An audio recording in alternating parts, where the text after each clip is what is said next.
മോൺ ഇന്ത്യുവിൻ്റെ പുതിയൊരു പ്രഭാത വചന ധ്യാനത്തിലേക്ക് ഏവർക്കും സ്വാഗതം. കഴിഞ്ഞ ദിവസം വളരെ അനുഗ്രഹിക്കപ്പെട്ട ആത്മീക വചനചിന്ത നമുക്ക് ധ്യാനിപ്പാൻ തക്കോണം ദൈവം നമ്മെ സഹായിച്ചല്ലോ. ചിലരെ ദൈവം സുശേഷകന്മാരായി സഭയിൽ നിയമിച്ചിരിക്കുന്നു. കഴിഞ്ഞ ദിവസം നമ്മൾ വായിച്ച് നിർത്തിയതായൊരു വേദഭാഗമുണ്ട്. ആ ഒരു വാക്യത്തിലേക്ക് നമുക്ക് ആദ്യം തന്നെ കടന്നു വന്നിട്ട് ഇന്നത്തെ ആത്മീക വചനചിന്തയിലേക്ക് നമുക്ക് പ്രവേശിക്കാം. 1 കൊരിന്ത്യർ 12-ാം അധ്യായം അതിൻ്റെ 11-ാമത്തെ വാക്യം. എന്നാൽ ഇതെല്ലാം, അതായത് അപ്പോസ്തലന്മാര്, പ്രവാചകന്മാര്, സുവിശേഷകന്മാര്, ഇടയന്മാര്, ഉപദേഷ്ടാക്കന്മാർ, ഈ വിധമായ ആത്മീക വരങ്ങളെല്ലാം തന്നെ ദൈവം കൊടുത്ത് പ്രവർത്തിക്കുന്നത് ദൈവം താൻ ഇച്ഛിക്കും പോലെ ഓരോരുത്തന് അതത് വരം പകർത്തു കൊടുക്കുന്ന ഒരേ ആത്മാവ് തന്നെ. അപ്പോൾ ഇത് ദൈവത്തിന്റെ ആത്മാവിനാൽ ഡിസ്ട്രിബ്യൂട്ട് ചെയ്യപ്പെടുന്ന ആത്മീക വരങ്ങളാണ് എന്നുള്ളതായ വലിയ ഒരു അറിവ് ദൈവത്തിന്റെ പരിശുദ്ധാത്മാവ് നമുക്ക് നൽകുന്നുണ്ട്. അപ്പോൾ ദൈവസഭയിൽ ദൈവം ഇത് ചെയ്യുന്നു. അപ്പോൾ പരിശുദ്ധാത്മാവ് വെറുതെ അല്ല നമ്മുടെ ജീവിതത്തിൽ ഇരിക്കുന്നത്, നമ്മുടെ സഭയിൽ ഇടപെടുവാൻ ആഗ്രഹിക്കുന്നത്. മറിച്ച് നമ്മളെ ഓരോരുത്തരെയും കൂടുതൽ ഡെഡിക്കേറ്റഡ് ആയിട്ട് കർത്താവിന്റെ വേലയിൽ, കർത്താവിന്റെ ശുശ്രൂഷയിൽ നമ്മൾ പ്രയോജനപ്പെടുവാൻ ദൈവം എന്ത് ചെയ്യുന്നു? നമുക്ക് ഗിഫ്റ്റുകൾ നൽകുന്നു, സ്പിരിച്വൽ ഗിഫ്റ്റുകൾ നൽകുന്നു.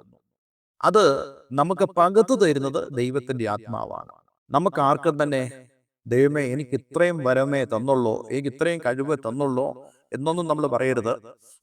താൻ ഇച്ഛിക്കും പോലെ ഓരോരുത്തന് അതത് വരം കൊടുക്കുന്ന, പകർത്തു കൊടുക്കുന്ന ആത്മാവിനെ കുറിച്ചാണ് വിശുദ്ധ വേദോസ്തത്തിൽ നമുക്ക് കാണുവാൻ സാധിക്കുന്നത്. നാം ദൈവത്തിന് മുമ്പാകെ വിശ്വസ്തരാണെങ്കിൽ, ദൈവത്തിന് മുമ്പാകെ നമ്മൾ സമർപ്പിതരുമാകണമെങ്കിൽ തീർച്ചയായിട്ടും ദൈവത്തിന്റെ ആത്മാവ് നമ്മെ അവഗണിക്കുകയില്ല. ശ്രേഷ്ഠവരങ്ങൾക്ക് വേണ്ടി വാഞ്ചിപ്പീൻ എന്ന് ദൈവത്തിന്റെ വചനം പറയുന്നത് പോലെ തന്നെ നമ്മൾ ചെയ്യുന്നതായ ആ പ്രവൃത്തി കൂടുതൽ മികവുറ്റതാകുവാനുള്ള വാഞ്ച നമ്മുടെ ഉള്ളിൽ ഉണ്ടാകണം. ചില ആളുകൾ ശ്രേഷ്ഠവരങ്ങൾക്ക് വേണ്ടി വാഞ്ചിക്കാറുണ്ട്. എനിക്ക് രോഗശാന്തിയുടെ വരം തരണമേ എന്നൊക്കെ ആളുകൾ പ്രാർത്ഥിക്കാറുണ്ട്. പക്ഷെ ദൈവം അങ്ങനെയല്ല വരങ്ങൾ കൊടുക്കുന്നത്.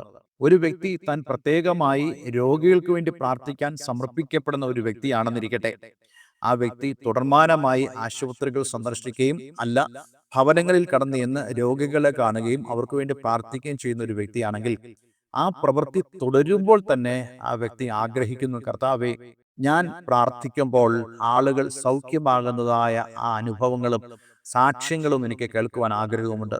നിന്റെ ആ ആത്മീക വരങ്ങളാൽ എന്നെ ഒന്ന് നിറയ്ക്കണമേ, എനിക്കത് തരണമേ എന്ന് നമ്മൾ ആ ഒരു സമയത്ത്, ആ ഒരു മേഖലയിൽ നമ്മൾ ആവശ്യപ്പെടുമ്പോൾ, ഞാൻ ഉറപ്പോടെ വിശ്വസിക്കുന്നു ദൈവം തന്റെ ആത്മീക വരങ്ങളാൽ പരിശുദ്ധാത്മാവിലൂടെ നമ്മെ അനുഗ്രഹിപ്പാനിടയായിത്തീരും. ഇത് നമ്മൾ എപ്പോഴും ഓർക്കണം. നമുക്കറിയാം, ഒരു കൃഷി ചെയ്യുന്ന ഒരാൾക്കാണ് പിക്കാക്സും അതുപോലെ തന്നെ തൂമ്പയും ആവശ്യമായിരിക്കുന്നത്. ഒരു വ്യക്തി തൻ്റെ കൈകൾ കൊണ്ട് താൻ കൃഷിസ്ഥലത്ത് പ്രവർത്തിക്കുന്നു, പുല്ല് പറിക്കുന്നു, മണ്ണ് നീക്കുന്നു. ഇതൊക്കെ ചെയ്യുമ്പോൾ താൻ ഇങ്ങനെ ആഗ്രഹിക്കുന്നു, അയ്യോ, ഒരു മമ്മട്ടി ഉണ്ടായിരുന്നെങ്കിൽ, ഒരു തൂമ്പ ഉണ്ടായിരുന്നെങ്കിൽ, ഒരു പിക്കാക്സ് ഉണ്ടായിരുന്നെങ്കിൽ എത്ര നല്ലതായിരുന്നു. ഇങ്ങനെ ആഗ്രഹിക്കുന്ന ആളുകൾക്ക്, ഇങ്ങനെ ജോലി ചെയ്യുന്ന ആളുകൾക്ക് മറ്റൊരാൾ പറയുന്നു, ബ്രദറെ, ഞാൻ ഒരു പിക്കാക്സ് വാങ്ങിച്ചു തരാം, ഞാനൊരു കൃഷി ഉപകരണം വാങ്ങിച്ചു തരാം എന്ന് പറയുന്നു. നോക്കണേ, ഇതാണ് ഒരു വ്യക്തി താൻ സമർപ്പിതനായോ അല്ല, തന്നെ ദൈവം വിളിച്ചതായ ശുശ്രൂഷയിൽ താൻ വിശ്വസ്തയോടുകൂടി ആയിരിക്കുമ്പോൾ ദൈവം ആത്മീക വരങ്ങളാൽ ആ വ്യക്തി നിറയ്ക്കും.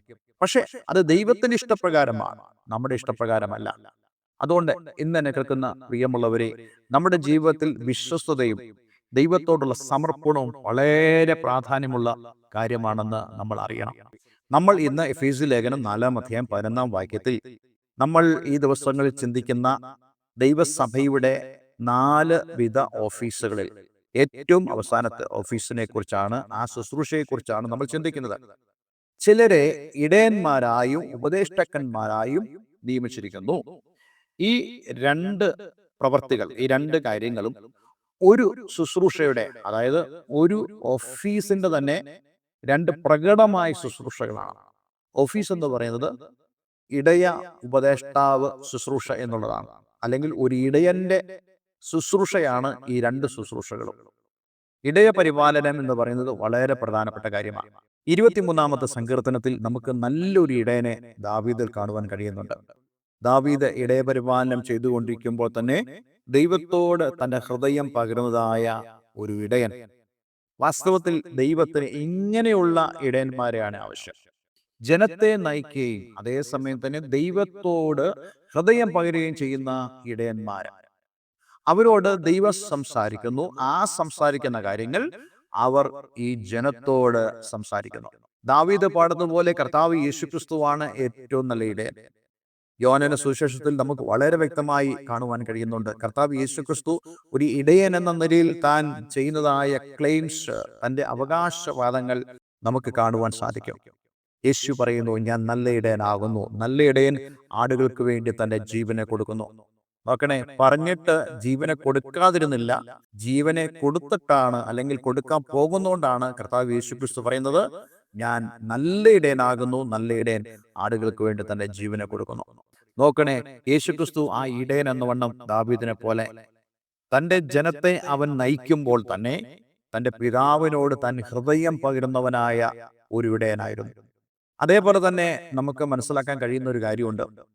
ദാവീദ് 23 സങ്കീർത്തനത്തിൽ പാടുന്നുണ്ട്, യഹോവ എന്റെ ഇടയനാകുന്നു, എനിക്ക് മുട്ടുണ്ടാകുകയില്ല, പച്ചയായ പുൽപ്പുറങ്ങളിലേക്ക് അവൻ എന്നെ നയിക്കുന്നു. നോക്കണേ, എത്ര വലിയ ശ്രേഷ്ഠതയോടുകൂടിയാണ് ദാവീദോട് പറയുന്നത്, പച്ചയായ പുൽപ്പുറങ്ങളിലേക്ക്. ഒരു ഇടയനെ സംബന്ധിച്ചിടത്തോളം ആടുകളെ പോഷിപ്പിക്കുക എന്നുള്ളതാണ് ഇടയന്റെ ഏറ്റവും വലിയ ഉത്തരവാദിത്വം. അതേപോലെ തന്നെ ആടുകളെ നയിക്കുക എന്നുള്ളത് എവിടേക്ക് നയിക്കുന്നു? പുൽപ്പുറങ്ങളിലേക്ക് നയിക്കുന്നു. അതേപോലെ തന്നെ സേഫ്റ്റിയിലേക്ക് കൊണ്ടുവരുന്നു. ആടുകളെ താൻ നയിച്ച് പുൽപ്പുറങ്ങളിലേക്ക് കൊണ്ടുപോകുമ്പോൾ ഈവനിങ് ആകുമ്പോഴത്തേക്കും, സന്ധ്യയാകുമ്പോഴേക്കും ഈ ആടുകളെല്ലാം ഒന്നിനെ പോലും കൂട്ടം വിട്ട് പോകാൻ സമ്മതിക്കാതെ, അഥവാ ഒന്നിനെ നഷ്ടപ്പെട്ടു പോയാൽ ബാക്കി 99 വിട്ടേച്ച് ആ ഒന്നിന്റെ പുറകാലെ പോയി ആ ഒന്നിനെ കൂടെ തിരിച്ചു കൊണ്ടുവന്ന് ഭദ്രമാക്കി വെക്കുന്ന ഒരു ഇടയൻ. ഇതേ കാര്യം തന്നെയാണ് കർത്താവ് യേശുക്രിസ്തുവിൽ നമുക്ക് കാണുവാൻ കഴിയുന്നത്. അവൻ ചെയ്യുന്നത് തന്റെ ആടുകൾ നശിച്ചു പോകുവാൻ അവൻ സമ്മതിക്കുകയില്ല. ഇവിടെ പച്ചപ്പുൽ മേടുകളിലേക്ക് നയിക്കുന്നു എന്ന് പറയുമ്പോൾ തന്നെ ആടുകൾക്കുള്ള പോഷണത്തെയാണ് കാണിക്കുന്നത്. ഇന്ന് ആത്മീകമായി നമ്മൾ ഇതിനെ വ്യാഖ്യാനിച്ചാൽ നമുക്ക് പറയാൻ സാധിക്കും, ദൈവവചനത്തിന്റെ പരിപോഷണമാണ് നമുക്ക് ഓരോരുത്തർക്കും ഇടയനിലൂടെ ലഭിക്കേണ്ടത്. അതുകൊണ്ട് ഒരു സഭയുടെ ശുശ്രൂഷകൻ, ഒരു പാസ്റ്റർ, അദ്ദേഹം ഒരു ഇടയ പരിപാലനം മാത്രമല്ല, താൻ ആടുകളെ വളർത്തുക, ആടുകളെ വർദ്ധിപ്പിക്കുക എന്നുള്ളതിനേക്കാൾ ഉപരി ഈ ആടുകൾക്ക് വേണ്ടതായ പോഷണം കൊടുക്കുവാൻ ഈ ഇടയൻ പ്രതിജ്ഞാബദ്ധമായി തീരണം.